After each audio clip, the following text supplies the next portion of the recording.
I would like to hear from you your work on displacement. I was in Indian Social Institute, New Delhi, and we took up the project of development induced displacement. And with Father Walter Fernandez, we worked for the whole of Jharkhand. Other teams took up this study for those states, but I was given the responsibility of Jharkhand. So I had my colleague Muhammad Asif. He had studied in JNU. He was in our tribal studies unit. So we spent about 2 years going from place to place, having data collection. In that connection, I met for Stan Swami, for Tony Herbert, for Chaco of Dumka, and people in different places, because data collection had its own dynamics.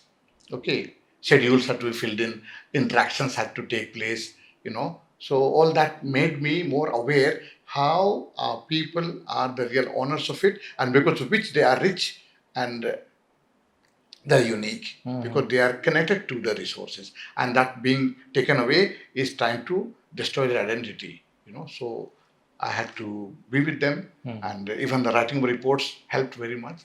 And taking our studies, the government of India then formulated the R&R policy.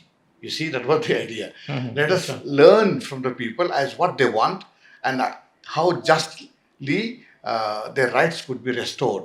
So the resettlement and rehabilitation policy was framed based on the findings of our studies on displacement. That was the idea of Father Walter Fernandez, who was our director in Indian Soul Institute.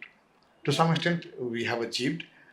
Primarily, the idea was to have the database based on which you need to rehabilitate and make them as good as they were before displacement took place. Okay, how are you going to rehabilitate?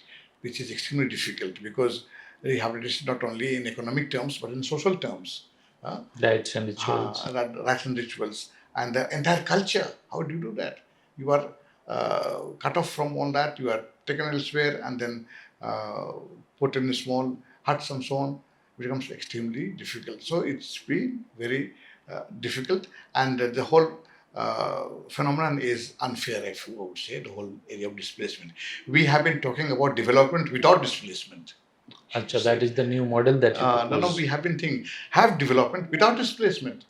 Can Okay. that happen? How? Yeah, there are in Can you give an Orissa. example? In Orissa, there have been places where they have a mini hydropower project. They have been trying to irrigate their fields. They have been growing crops. Okay, they have been having lights, having their own school in their own languages and so on. It's small scale, but then this is an effort made.